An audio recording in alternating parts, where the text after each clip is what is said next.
जय श्री हरि। अब हम श्रीमद् भागवत महापुराण के 12वें स्कंद में 9वें अध्याय का श्रवण करते हैं। इस 9वें अध्याय में मार्कंडेय जी मुनि द्वारा भगवान की माया का दर्शन किया गया, जैसा कि उन्होंने वरदान चाहा था। इस 9वें अध्याय में कुल 34 श्लोक हैं। इस भागवत के 12वें स्कंद में कुल 13 अध्याय हैं। यह 12वां स्कंद भागवत का अंतिम स्कंद है। अब हम केवल 4 अध्याय दूर हैं और हम श्रीमद् भागवत महापुराण की पूर्णाहुति की ओर बढ़ रहे हैं। हम यहाँ भागवत जी के मूल संस्कृत श्लोक, भावार्थ और विलक्षण टीकाओं के साथ सचित्र रूप में देखने समझने का प्रयास कर रहे हैं। और ज्यादा गहराइयों में जाने के लिए हमने भागवत के अंदर से बहुत सारे करीब 6000 प्रश्न बनाए हैं, ताकि हम सनातन को गहराई से समझ सकें। और प्रामाणिक प्रश्न बनाए रखने के लिए हमने प्रश्न के आगे स्कंद अध्याय श्लोक संख्या डाली है। तो आज के इस 12वें स्कंद के 9वें अध्याय के प्रश्न इस प्रकार हैं, जिनके उत्तर हम मूल भागवत के श्लोकों को भावार्थ सहित सुनते हुए प्राप्त कर सकते हैं। श्रीमद् भागवत के 12वें स्कंद के 9वें अध्याय में किस विषय का वर्णन हुआ है?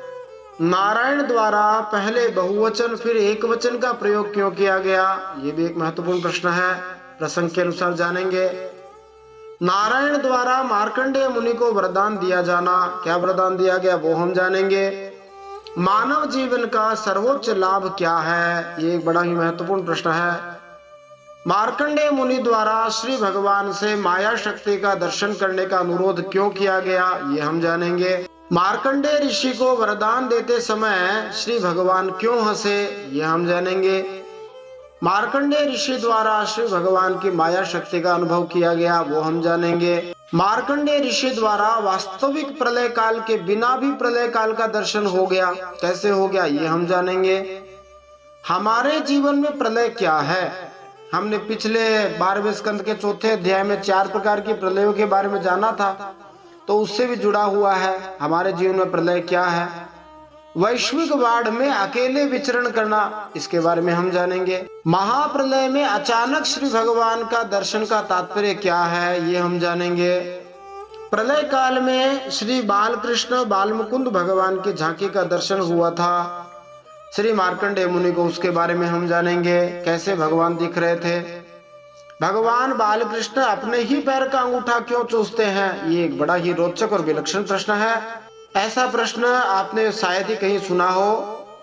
मार्कंडेय ऋषि द्वारा भगवान बालकृष्ण के शरीर में ही सृष्टि दर्शन हुआ, वो हम जानेंगे। और 12वें स्कंद के 9वें अध्याय के अंतिम 14वें प्रश्न में हम श्री भगवान तथा उनकी माया शक्ति का अंतर्धान होना, इसके बारे में हम जानेंगे। आइए इन सब प्रश्नों के उत्तर जानने के लिए मूल श्रीमद् भागवत में प्रवेश करते हैं। 12वें स्कंद के 9वें अध्याय का श्रवण करते हैं। जय श्री हरि।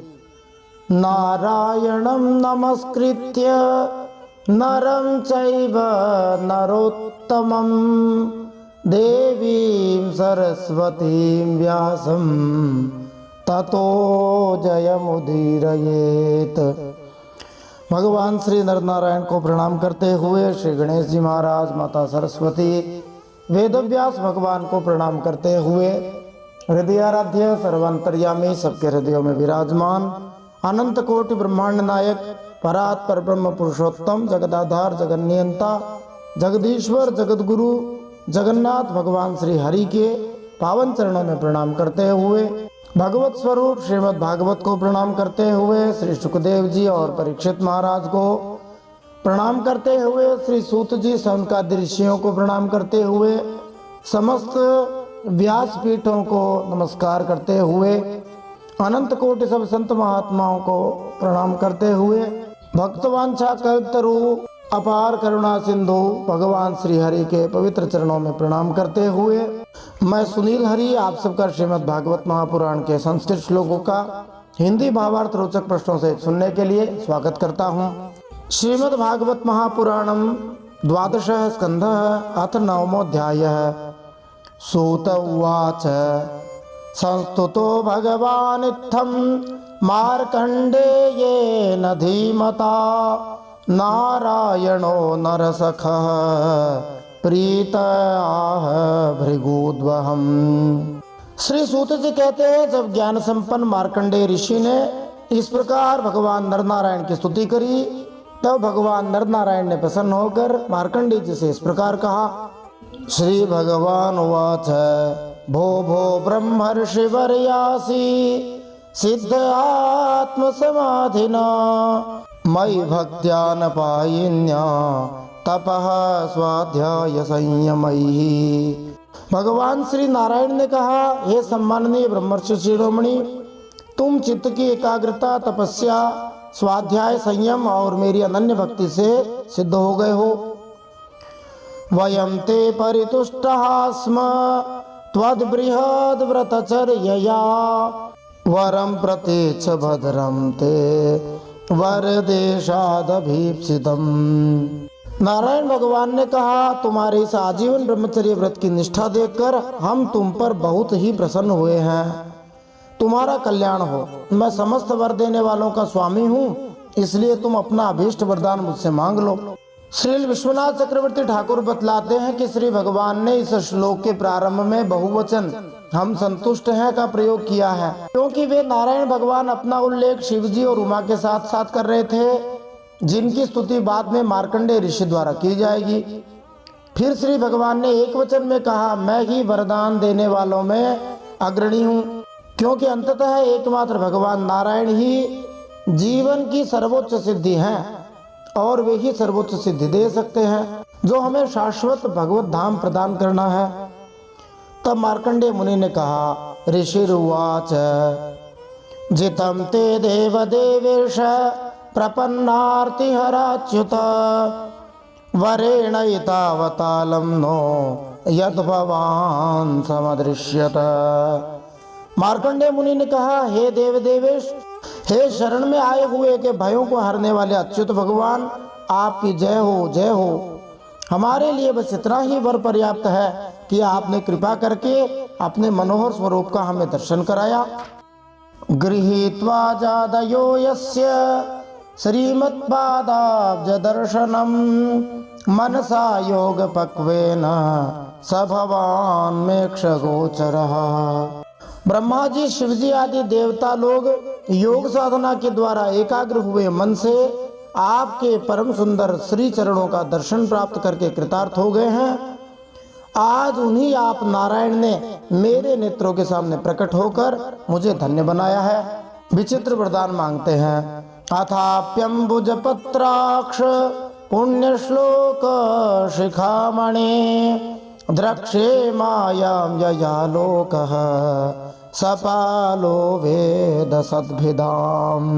हे पवित्र कीर्ति महानुभावों के शिरोमणि कमल नयन भगवान श्री नारायण, फिर भी आपकी आज्ञा के अनुसार मैं आपसे वर मांगता हूँ। हे नारायण, यद्यपि मैं आपके दर्शनों से ही धन्य हो गया हूँ, फिर भी आपकी आज्ञा के अनुसार मैं आपसे एक वरदान मांगता हूँ।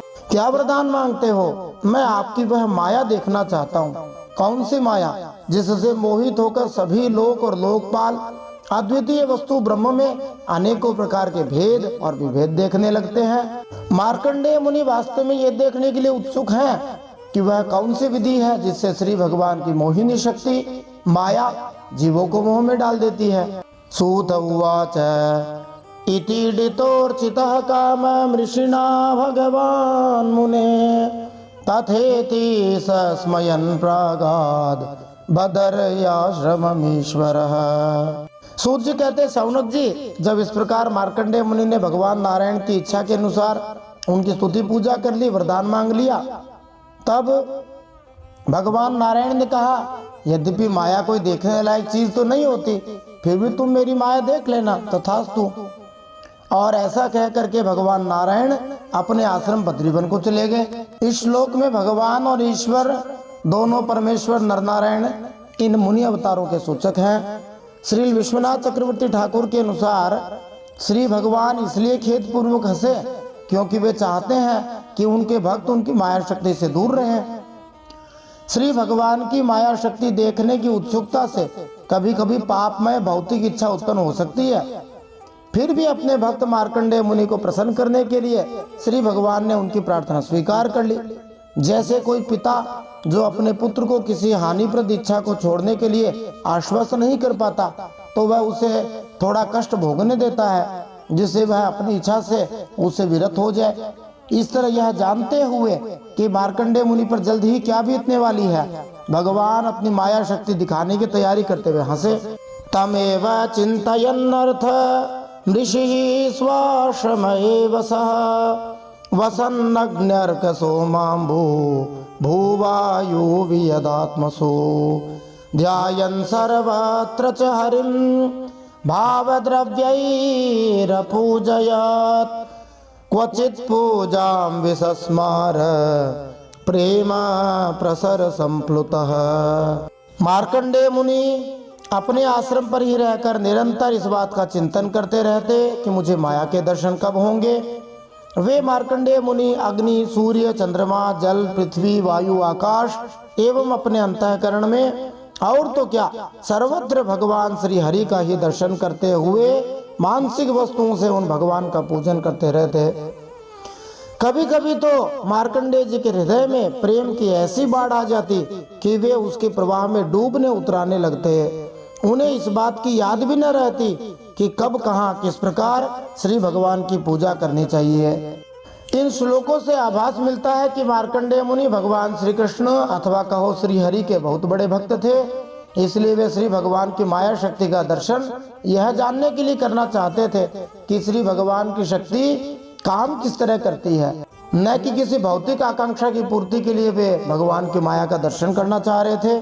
तस्यै कदा भृगुश्रेष्ठ पुष्पभद्रा तटे मुनेः उपासीनस्य संध्यायां ब्रह्मन् वायुरभून्मान। अब वो समय आ गया है जब भगवान श्री विष्णु अपनी माया का दर्शन मार्कंडेय जी को कराने जा रहे हैं।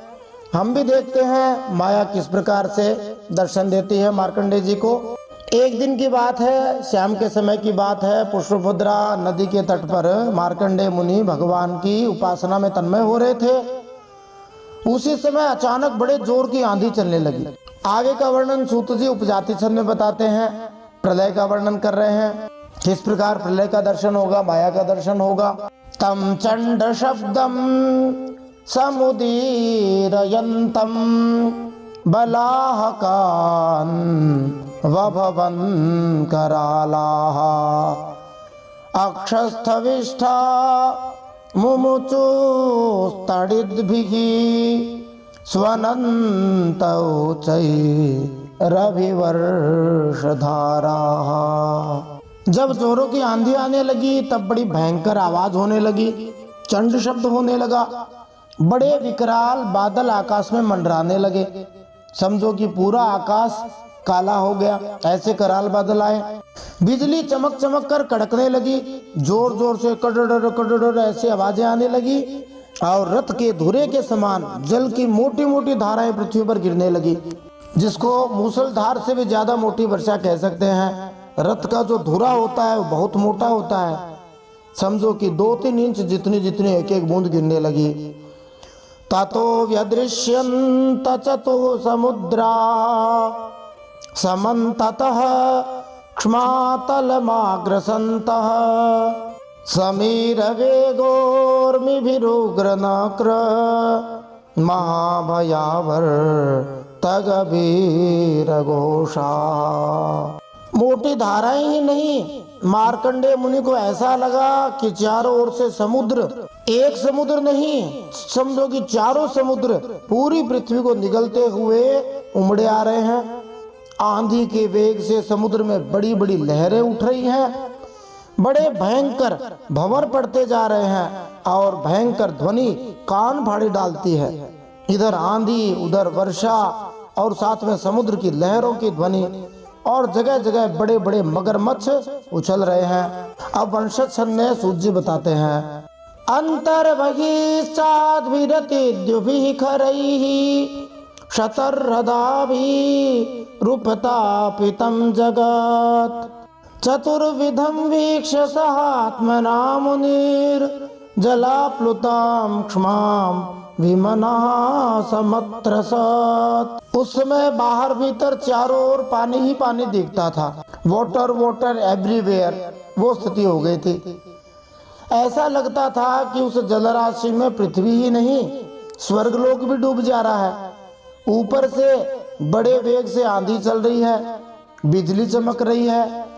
जब मार्कंडेय मुनि ने देखा कि इस जल प्रलय से सारी पृथ्वी डूब गई है और चारों प्रकार के प्राणी उद्भिज, स्वेदज, अंडज और जरायुज और स्वयं मार्कंडेय जी भी अत्यंत व्याकुल हो रहे हैं, तब मार्कंडेय जी उदास हो गए और साथ ही अत्यंत भयभीत भी हो गए।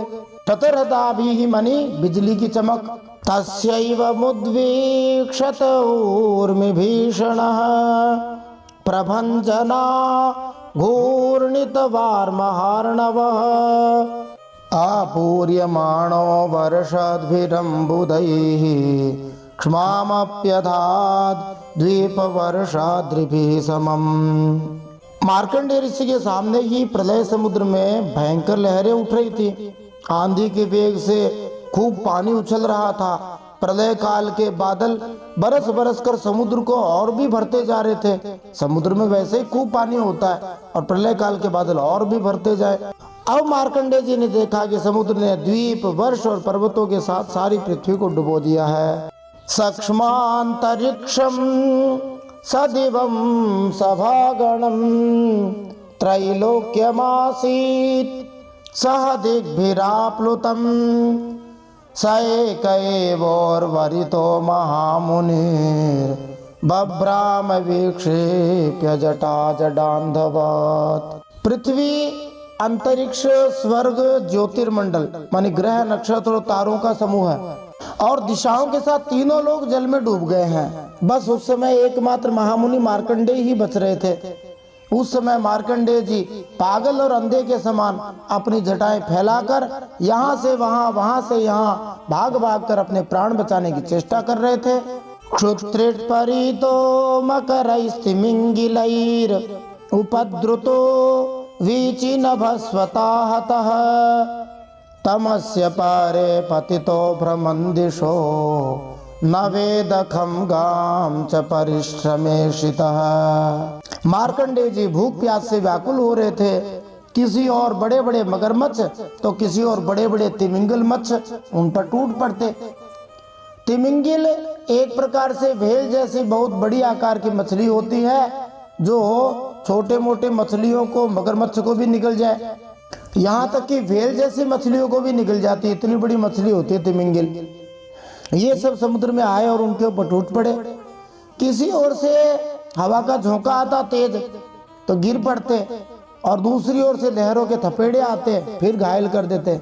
इस प्रकार इधर उधर भटकते भटकते मार्कंडेय जी अपार अज्ञान के अंधकार में पड़ गए, बेहोश हो गए और इतने थक गए कि उन्हें पृथ्वी और आकाश का भी ज्ञान न रहा।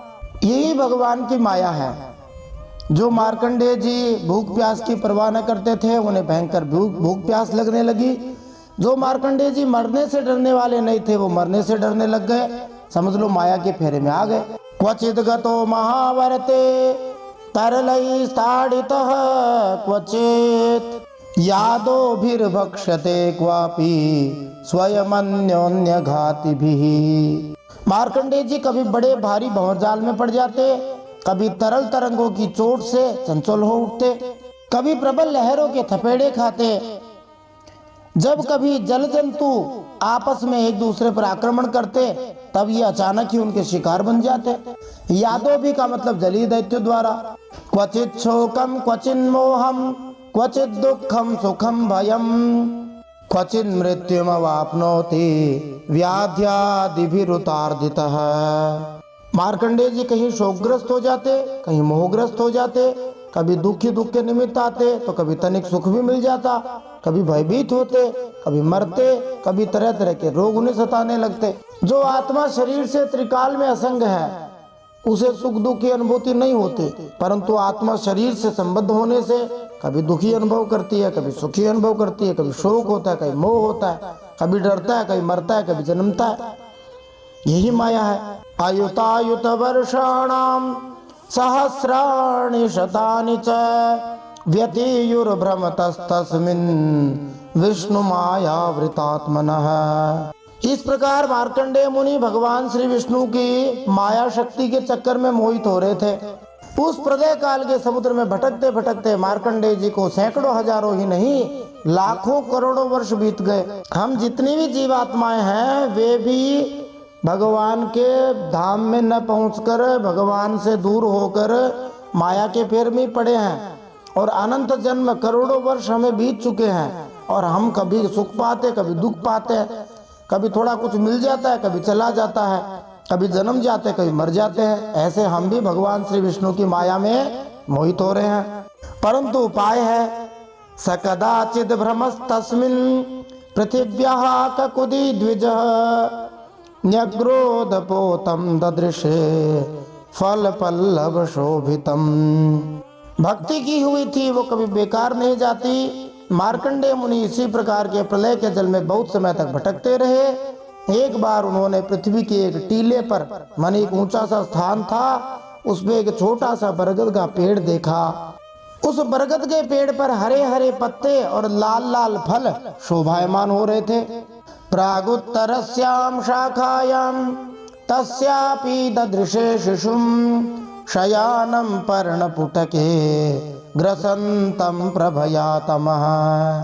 बरगद के पेड़ में ईशान कोण पर एक डाल थी, उसमें एक पत्तों का दोना सा बन गया था। अब उस पत्ते के दोने पर कौन था? एक बड़ा ही सुंदर नन्हा सा शिशु लेट रहा था। उसके शरीर से ऐसी उज्जवल छटा छिटक रही थी जिससे आसपास का अंधेरा दूर हो रहा था। वो बालक कौन था? उसकी झांकी बताते हैं। हम अनुमान लगाते हैं कि कौन हो सकता है। ऐसे महाप्रलय के भीतर एक पेड़ के पत्ते पर लेटा हुआ छोटा सा बच्चा। सूत जी उस बालक की झांकी बताते हैं। महामरकतश्यामम श्रीमद्वदन पंकजम कंबुग्रीवम महोरस्कम सुनासम सुंदर भ्रुवम। वह छोटा सा लल्ला मरकतमणि के समान सांवला सांवला था। उस लल्ला के बच्चे के मुख पर सारा सौंदर्य फूटा पड़ता था, बड़ा सुंदर था। गर्दन उसके शंख के समान उतार चढ़ाव वाली थी, छाती चौड़ी थी, तोते की चोंच के समान सुंदर उसकी नाक थी और भौहें भी बड़ी मनोहर थी।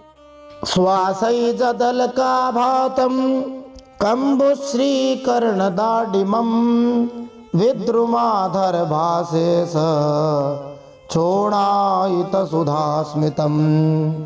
काली काली घुंघराली हल्के करली हेयर्स उसके कपोलों पर, गालों पर लटक रही थी और श्वास लगने से कभी कभी थोड़े थोड़े बाल हिल जाते थे।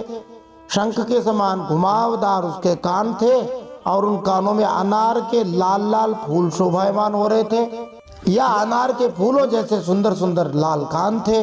मूंगे के समान लाल लाल होठों की कांति से उस बच्चे की सुधामयी सफेद मुस्कान, माने उसमें सफेद सफेद दांत थे, कुछ कुछ लालिमा मिश्रित हो गई थी।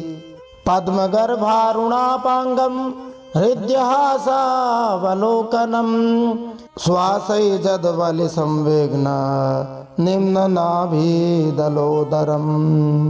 उस छोटे से बच्चे के आंखों के कोने कमल के भीतरी भाग के समान थोड़े लाल लाल थे, माने लाल लाल कान है, लाल लाल होठ है, आंखों के जो अंदर के कोने हैं नाक के पास वाले वो भी लाल लाल। मुस्कान और चितवन बरबस हृदय को पकड़ ले, इतनी सुंदर। नाभि बड़ी गंभीर, छोटी सी तोंद पीपल के पत्ते के समान जान पड़ती, माने छोटा सा पेट है। और श्वास लेने के समय उस पर पड़ी हुई बलें और नाभि भी हिल जाया करती थी। चार्वंगुलिभ्याम पाणिभ्या मुन्नीय चरणाम्बुजम मुखे निधाय विप्रेंद्रो धयंतम वीक्ष्य विस्मितः।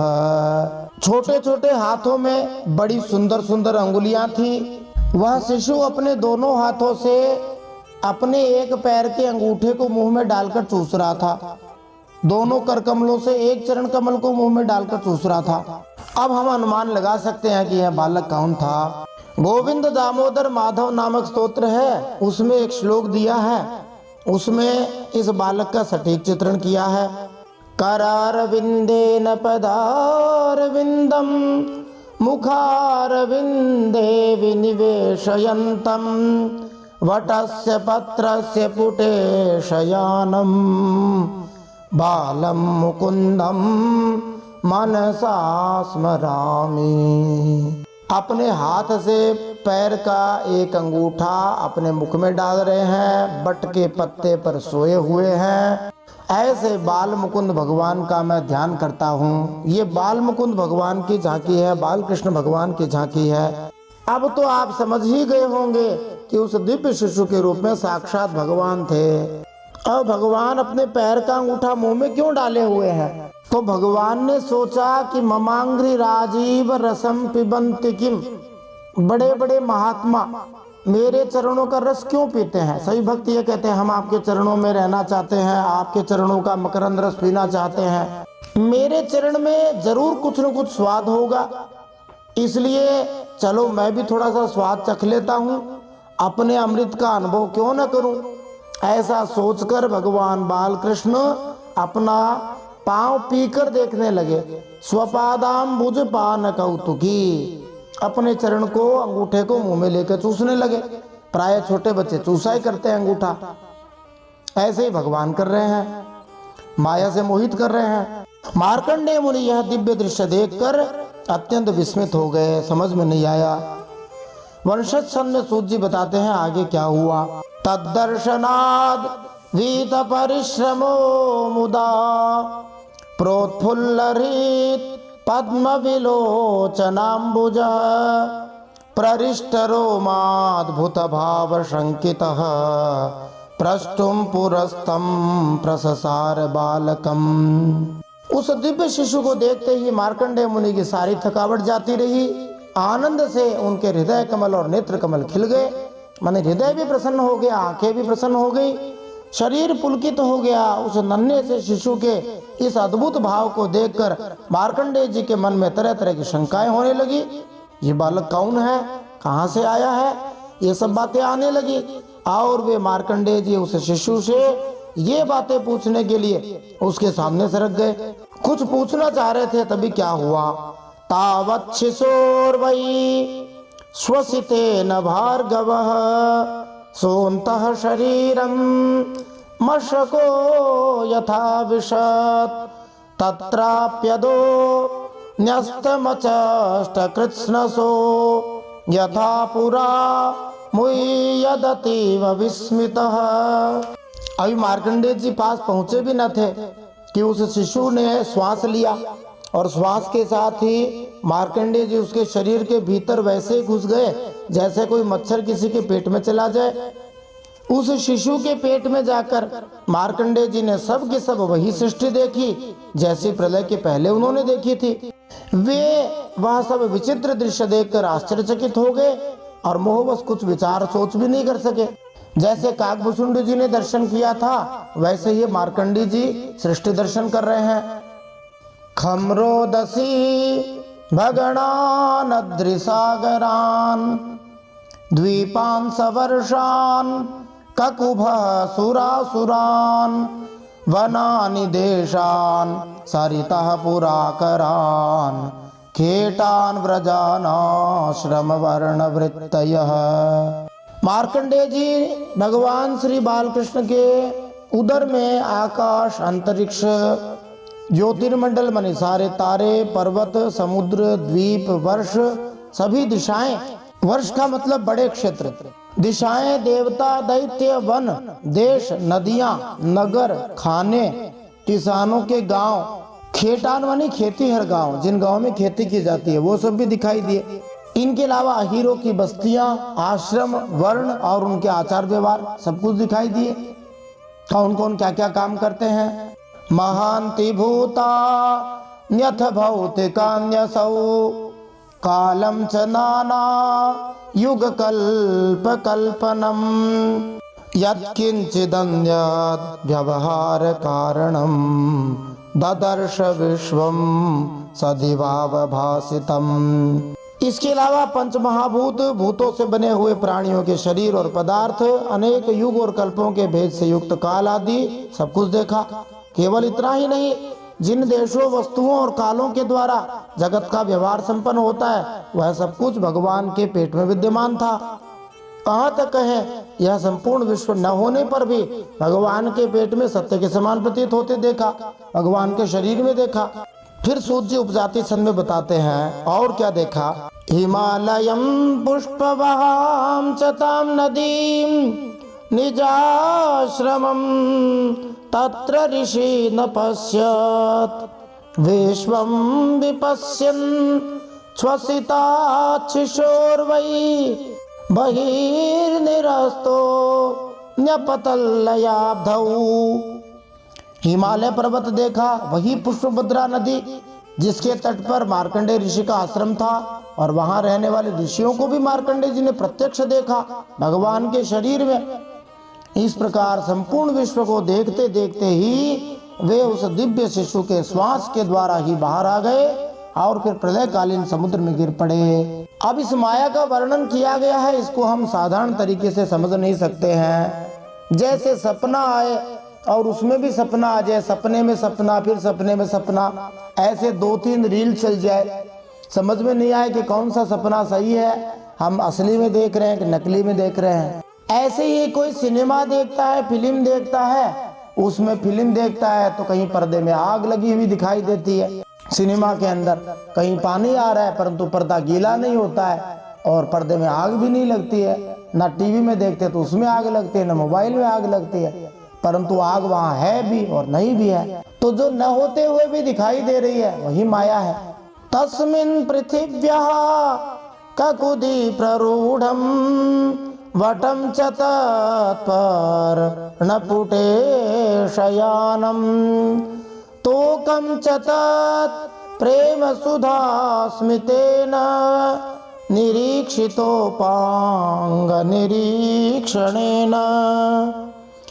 अब फिर मार्कंडेय जी ने देखा कि समुद्र के बीच में पृथ्वी के टीले पर वही बरगद का पेड़ ज्यों का त्यों विद्यमान है और उसके पत्ते के दोने में वही शिशु सोया हुआ है। उसके होठों पर प्रेमामृत से परिपूर्ण मंद मंद मुस्कान है और अपनी प्रेम पूर्ण दृष्टि से वह मार्कंडेय जी की ओर देख रहा है। भगवान देख रहे हैं, बाहर निकल के आए तब भी वही दृश्य।